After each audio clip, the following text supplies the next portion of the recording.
Hi, everyone. This is Vinay Raman, and we're here with another episode of Manage to Retain, a discussion about how we can, as leaders, start to transform the way we think about things so that we can manage and retain our people, our customers, in just a better way. And I have with me my fearless friends and knowledgeable friends in space of leadership, Sherri, Lou. How are you all doing today? Doing great. Hi, Steve and I. Yeah. We've done a fair number of these, and I feel like we've seen so many different dimensions about how we can use data to start to shift how we think as leaders. I'd be kind of curious, what are some of the things that you all have seen as we've been kind of going through this? What have you kind of noticed as we've been through some of these episodes together? Well, there's so many different ways to look at data. And then we might actually be hitting on this a little bit today, but it's sometimes not always what it appears to be. Yeah, I think that's a good way to say it. Data is not the reality; it's just a doorway into our reality. Right, and that's the beauty about having the metrics and having data. But then there's more to it. There's another story. There's more to it. I think from what we've seen from everything. People fall into this trap from what we've seen that they have these metrics and data, but then that's it, right? And then there's more to it. And then that's the whole point of this series, really, to understand going, wait a minute, there's something beyond these metrics and this data. It gives you that gateway, right? Data gives you the gateway. It gives you that moment of that starting point to, as you say, begin asking questions, but not just any questions. And I'm sure you're going to hit on that too, but asking the right questions or better questions. Yeah, that's right. So maybe to start out with that, I mean, if you're joining us for the first time or seen us before, I'd love to introduce you to Sherri and Lou. Sherri, you want to tell us a little bit about who you all are and what you all do? I think it'll be good for everyone to know that. Yeah, sure. Thank you so much. Yes, so we are the Lou-Everett Group. I'm Sherri. This is Lou. We are a husband and wife duo, and we are business and executive leadership coaches and corporate trainers. So what we do, we specifically help small businesses and owners and professionals to achieve over 500% growth in their business and professional lives through our proprietary coaching system. We love talking about leadership. We love kind of really diving deep in creating these legacies for businesses and beyond, which is a beautiful thing. And we love helping and transforming leaders day in and day out. So we love to do. And I'm Vinay, and I run a company named Carmo. And what we do is we use data and analytics. I call it empathize the data and the analytics. We help people shift their understanding of what's actually happening, what they believe is happening, to what is actually happening through the data, so you can start asking better questions. And tied in with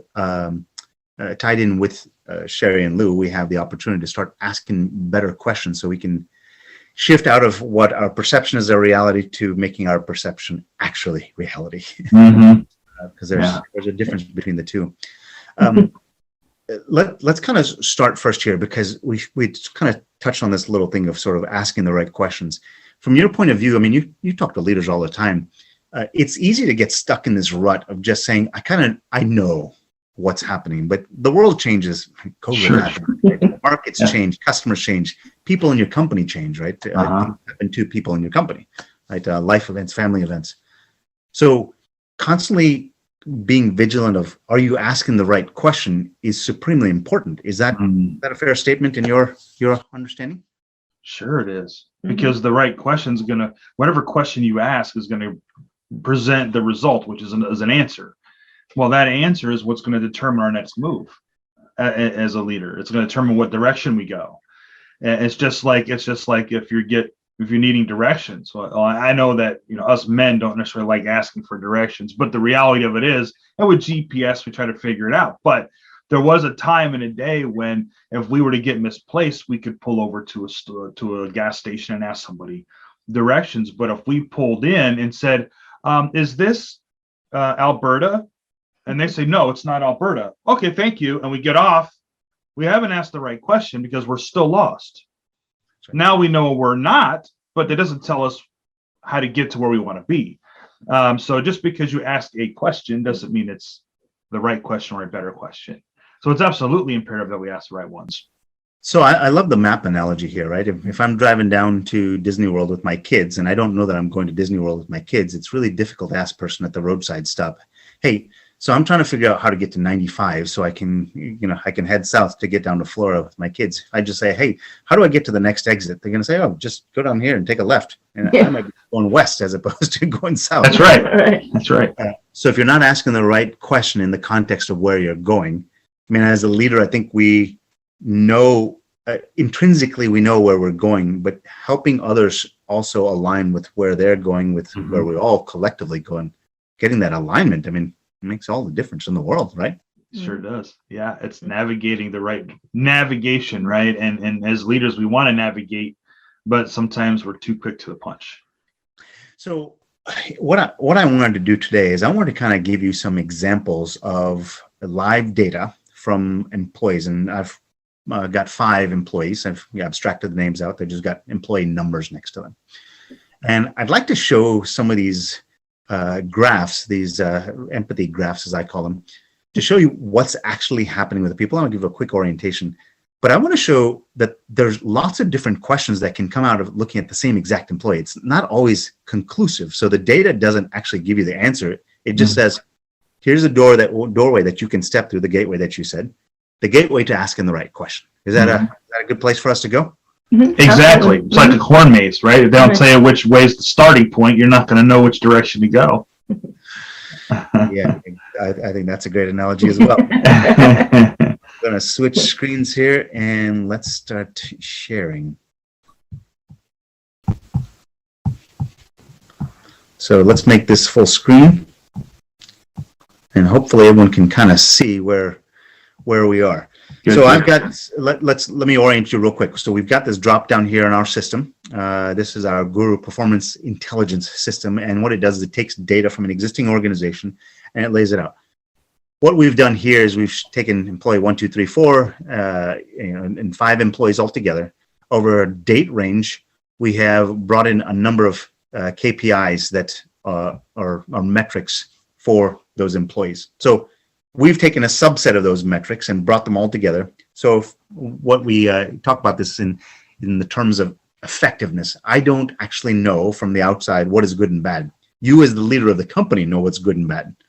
So we talk about effectiveness because do metrics align with where you're trying to go? They're just simply markers and telling you, are we performing against a task? So let me show you what you see on this graph here. This is for a technician in a role. And this is the types of things that we're measuring across multiple different systems: compliance, customer satisfaction, fluids, fuel. These are all the things that might be related to the vehicle, mileage per week, on-time arrival, route revenue. Are they making a lot of revenue in the routes that they're running? So on and so forth. So there's a number of different scores here that come from a number of different systems already within the organization. This blue area is how employee 1349 is actually showing up in that role and how effective they are in that role. The best case scenario is that this thing is completely blue. It's just a blue circle. Based on that, you can start to see that there are some areas for improvement for employee 1349. And this green line is what I'll call the B or better, right? That's the 80 on the test. So 80, that's a B or an A in the test. This dotted black line here is how the average person performed on all these various different tests. And this red dotted line is how they is what I would call a low effectiveness or a low performer, how they did. So it kind of gives you a sense of how that this employee does relative to everyone else on all these different tests. And these right here are all the scores for each one of those various things. And it looks like the scores got cropped over here. But you can see some areas that they've done really well. So on a scale of 1 to 100, on this compliance score, they got a 28. On this customer satisfaction score, they got a 72. Sherri and Lou, did I do a reasonable job of walking through that? And does that kind of give a full picture of what we're looking at here? Yeah, that's good. And for those that just joining us, to kind of give some a little clarity is that what Vinay does here, what his company does, is work with with fleets like delivery and any kind of that type of data, as you can see here, because this is what you're going to need to be able to pull off information to determine where it is that we might be losing not just necessarily money, but maybe time and other resources.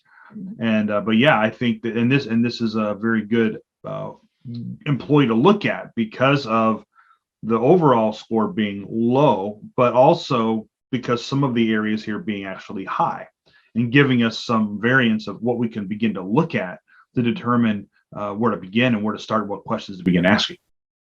I mean, for me, as a leader, I mean, it's very easy for me to jump to a conclusion here that this person might be a waste of time.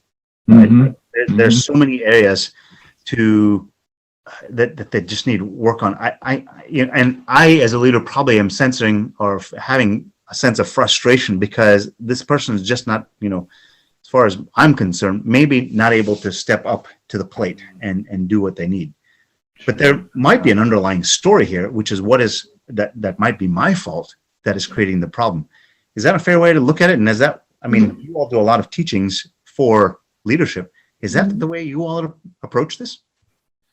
Yeah. Well, I mean, sure. I mean, one way to do it is to look at it that way and say, we need to get rid of this employee and invest in somebody else. But in looking at this, you're going to really make a lot of customers mad because this employee has a good relationship with a lot of customers.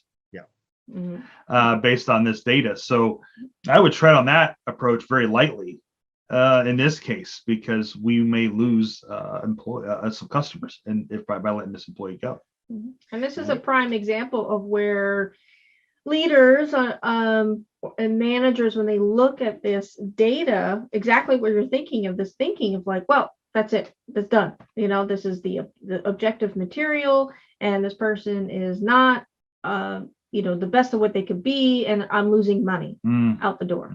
But that's only half the story. Sure. And that's why we can't stress enough in these conversations that we're having that, like, time out, look at this for a moment, and this is just the beginning of the story.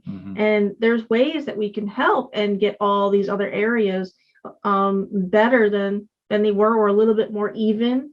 And again, there's so much more to the story, and that's one thing you just have to stop and listen and for the moment to say, oh wait, what else is going on, instead of being quick to judge. Yeah, we don't want to diminish the value of this data, though, right? I mean, the value of this data is huge, and we always hear you can't, numbers don't lie, which is true. But we got to ask the question. Well, we say they don't lie, but that means it's telling a story. So what is that story that it's not lying about, right? That's what we got to look at to be able to begin to dig deeper. Yeah, because if we start to, I'm going to speculate and kind of weave a little bit of a story here, just right in terms of what I'm seeing, and I'd love to see if you all see it slightly differently, right? So I'm looking, like you all said, an employee here who does some things well, right? In terms of their fluid score and their customer satisfaction score. So look, if this is an employee who's supposed to be taking care of their own vehicle because they're allowed to take it home, they're probably doing a good job of taking care of the vehicle, right? Their fuel score, it looks like they're doing a good job of either refueling the vehicle or making sure that it's always topped up, or they're not spending too much money on fuel and not using for extraneous purposes. They're using it for the purposes of the company, right? They're doing a good job by their customers. They're doing better than average as far as their safety. Look, there's some key elements here that this employee is doing quite well. And instead of just kind of throwing it all away, there's an opportunity here. It's a little bit of a challenge for the leader, because they've got to say, hey, it's not so black and white. There is beauty within this employee already, and we can pull this out. Now, compliance and tire wear and the safe driving and the mileage per week, those are places, and the route revenue are places that they can do better. If you know how to do that, they may just not understand how to do it as an employee. Is that the way you all see this? That there's kind of a potentially, maybe it might be a little too dramatic to say diamond in the rough, but there's potential here. I agree. I mean, if you think about this, right, I'm not a mechanic, okay, but I know a little bit about things. And looking at this situation, you got tire wear. Okay, let's just look at the tire wear score. It's low, well below the average. But then at the same time, at the mileage per week is also very low. So those equate to something, which most likely, if you think of it, but yet customers are happy. He's always on time. So Is the story perhaps that he's taking a different route to make the customers happy so he can be on time? Is there something in the way that's causing this to happen in his route all the time? Because he's good in the other things. And those two things equate. The reason the tire is wearing out sooner is because he's traveling more. He's got more miles. I mean, am I right on? I mean, I'm not a mechanic, but that's usually what it equates to tire usage. But he's making the customers happy and he's always on time. So perhaps he's taking a different route. So I'm hearing that there's probably some frustration on the employee side, right? There's probably some frustration on the leader side by being able to see kind of in an objective, unbiased way, kind of how this employee is showing up. There's an opportunity for that leader to go and say, hey, I got a couple questions for you. What's going on here? Do you feel like you're driving a lot more than everyone else? What's going on with your routes? What part of your job do you enjoy? So I love talking to my customers, but it feels like I'm driving too far. Yeah, I got some evidence to that fact. Maybe we need to rejigger some things so that you can start to shine and be the, show that true potential. Exactly. Get more into the story. I agree with that. Because if when your customers are happy in any business, and as a leader, you look at it this way, it's like, well, okay, yeah, you're not getting any complaints from the customers. Because he's getting there on time. He's making them happy. He's delivering the goods that needs to be delivered. But it's the other areas that seem to need some work. So like you had said, there's a diamond in the rough here. There's something that I'm sure that we can learn from this employee and also teach them to make their job a little bit more satisfying. So I want to bring up another employee just so we can kind of show another compare and contrast. So that there's a story, even not knowing any context, we can kind of start to see that there's some frustration on both sides and there's lack of clarity, right? I want to bring up another graph, but there's principles that you take leaders through, and are there any principles that kind of step to the front in terms of something that they can step into that might allow them to unlock this for their own benefit and employees' benefit? Mm-hmm. Absolutely, yeah. We have 10 principles that we call the empowerment principles. And for this particular case, and even for in general, I think it's important for leaders to consider this principle we call the reflect principle. And the reflect principle, what we mean by that is that reflection breeds intention. So we need to create intentionality behind what it is that we're doing as leaders here. Because when you can reflect upon the data in this case, or anything else that you do, and how it is that you manage that information, how you lead those that you are serving or that are part of your team, then we can reflect on how we can become better. How do we make better changes? And in this case, ask better questions. Because if you're not being intentional about that, then you're going to always have difficulty being able to serve those or to lead those that are part of your team that you're responsible for. So reflection not only positively impacts you as a leader, but also impacts the transformation that you can have on those that you're leading. Yeah. So while you're doing that, I loaded up this other employee profile. We're looking at 4329 now, and we see slightly different profile of an employee here, right? And they're kind of knocking it out of the park as far as route revenue and on-time arrival scores are concerned. So they've got some real strength here, and safety score seems to be pretty good for them. Their mileage per week seems to be pretty good. So they're doing good on a number of dimensions here, and really excelling. It would be a shame to say customer satisfaction, their fuel, their tire wear, they're just terrible. I need to get rid of this person. It's so much more nuanced. And Sherri, you're talking about this idea of understanding the story. This tells you a little bit of the deeper story so that you as that leader can reflect on what's actually happening, saying, what is the true story? What's the true narrative? How do I support them?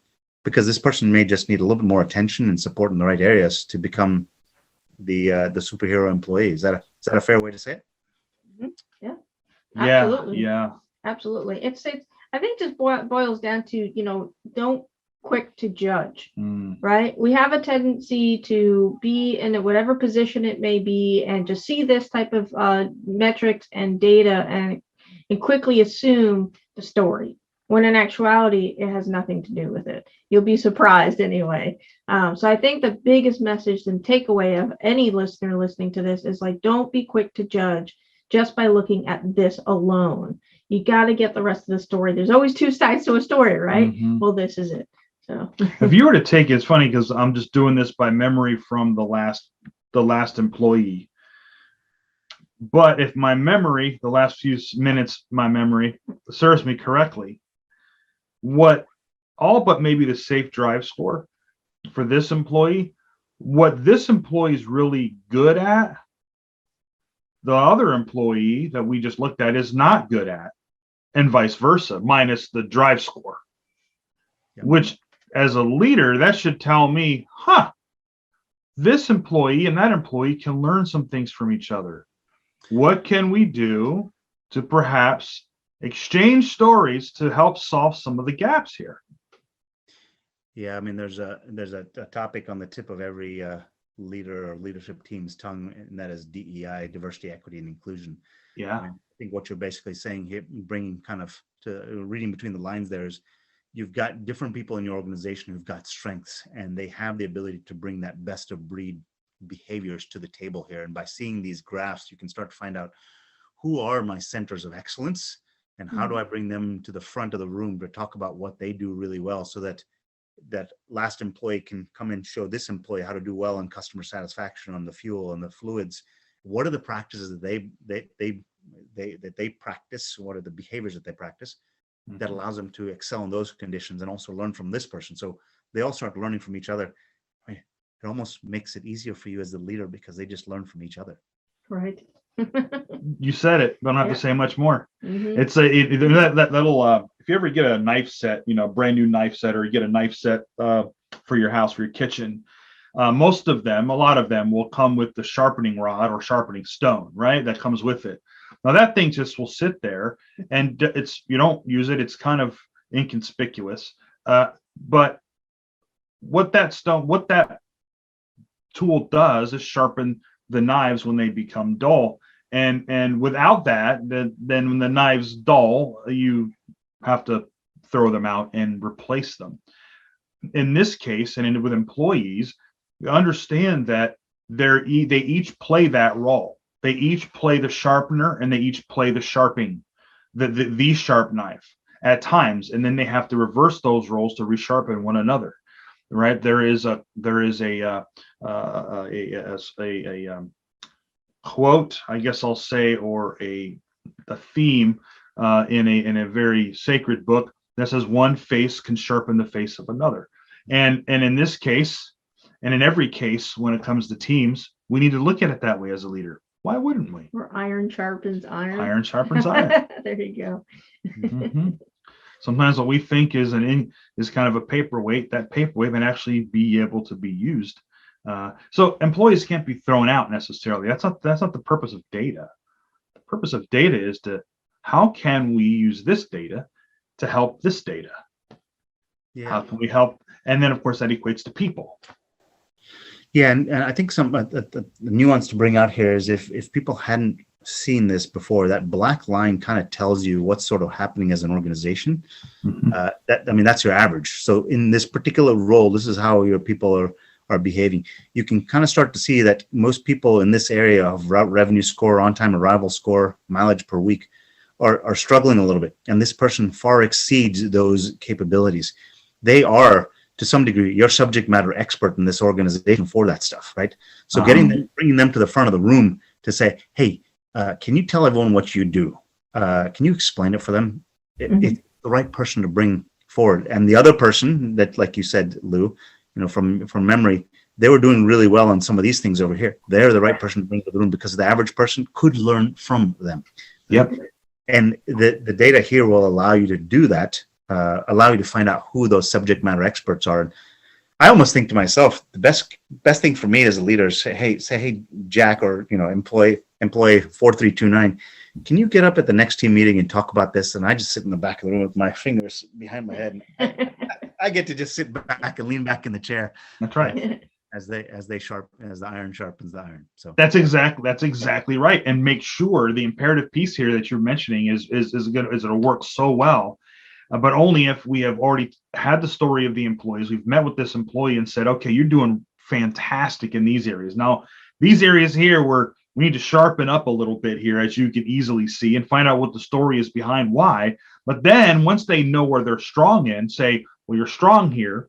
Can you talk to them about this? But at the same time, then I'm going to have another person talk about these areas. Make sure that you really pay attention to that, because they're going to have some amazing things to help you become better. Now they all know where they stand. And then when they go in to listen to this new information or this training or whatever you want to call it, they're aware of where I am. I'm here. I need to get here. This person is going to help me get there. Without this data, that employee is not going to know that, oh, I need to listen to this person talk about customer satisfaction. I think I do great. Yeah. Because they haven't been told this yet. So I want to switch back from our view of the screen to us for a moment here. So we're not looking at just data and graphs the whole time. I think there's one last thing that I want to touch on here, and it's this idea of being, as a leader, this ability to reflect, see what's happening, have the conversations where, you can kind of do this one of these things where you lean back in your chair because they're managing themselves. To me, it seems like this ability to empower your people to become, I like this idea of creating like Build-A-Bear workshop. You have this ability to create your own teddy bear or whatever else you want, the stuffed animal the way you want it. As a leader with this, you have the ability to kind of create, shape, and mold those employees, those resources into what you want, because you teach them what that path is, but they get to lean into it. I mean, what a good place to be, where both parties win. Right. And the data doesn't lie. It shows you what's happening. If you start to work with them in an area and it doesn't improve, you can say, hey, look, we want to focus on this. Are you making enough attention of it? Because you're below the average, you're at the low end of the scale. Who can I put you in touch with? Here's 3 people that you can learn from, and give them the tools to do better. Mm-hmm. Isn't that a recipe for success? Mm-hmm. Agreed. Yeah. And it's funny you mentioned recipe, because the first thing I think of is that even and I'm a foodie. I love food. I love to cook. And so I use food analogies a lot. And a recipe is a good one in this case, because you can take a recipe and you look up a meal and you take a recipe and you can follow the recipe to the T. And it's like, oh, and it comes out amazing. It comes out delicious, because that's what the recipe was built for. So it's going to work. Now, I might make that same exact meal, follow that exact same recipe for my wife or for somebody else, even for you, Vinay. And you're like, that's really good, but I go a little lighter on the salt. Right? So just because the recipe works or worked before doesn't necessarily it's going to work for that particular employee. But we could certainly then build upon that recipe, like I would have said, okay, well, I'm not going to add as much salt. And you know what? It actually tastes pretty darn good. Vinay is right. I didn't need all that salt. And then we begin to utilize, if I'm working with Vinay and I'm having Vinay over for dinner, I'm going to make this recipe because he loves it, but I'm not going to put as much salt in it. And it's going to be a better, enjoyable experience for everybody. And there's that win-win, right? There's that win-win. What I think, the biggest challenge for me as a leader before has been knowing what to do and how to get there. Now I think we've got the tools to do that. This is all an age of empowerment where we're trying to figure out our own intention to get there. Now, if we can also talk to our people, our employees, but here's how, what to get to, here's how to get there. Can I get you there? Yeah. If they can lean in, you can start to see when they're doing better, if they're not, so you can give them that support. So you don't have to go and look for someone else. You can use from within, turn the existing employees into superheroes. I think that might make a lot of leaders sleep better at night, at least with me. Right. Yeah, absolutely. We have enough fires to put out, then have to create more. Yeah. Just stop creating the fires, right? Find a way to prevent that by just looking at it different. So, Sherri and Lou, if anybody has an interest in getting these graphs, feel free to reach out, and I'll be more than happy to send a comment in the comments, or send a direct message to me, and I'll send you a PDF of some of these graphs. But if you'd like to get in touch with Sherri and Lou in terms of understanding more about the reflect principle and how you can start to use that as one of 10 principles, what's the best way for them to get in touch with you so that they can find out about the rest of the principles that you all have?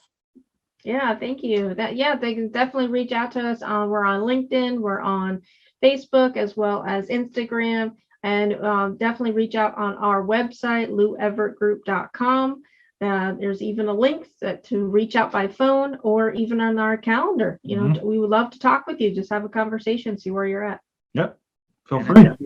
I think we're probably about 7 or 8 episodes in where we've looked at these graphs a number of different ways. I'd encourage you to see what Sherri and Lou, how they have kind of broken some of these things down as we've looked at graphs and the types of conversations and the feelings involved and how to approach some of these conversations. Because when you show the graph to somebody and say, here's what is actually happening, it takes a lot of it can take a lot of the conflict out of the conversation because here's what's happening. What do you see? Right. Exactly. Yeah. Yeah. I'm getting nervous about having to walk them out the door. It doesn't happen that way. So no, yeah, agreed. Mm-hmm. And if you need more information about Karmo and our performance intelligence tool, which creates the platform which creates all these graphs and these visualizations so that you can break it down and see what's happening in your organization, feel free to reach out to us at www.karmo.com. I'm also on LinkedIn.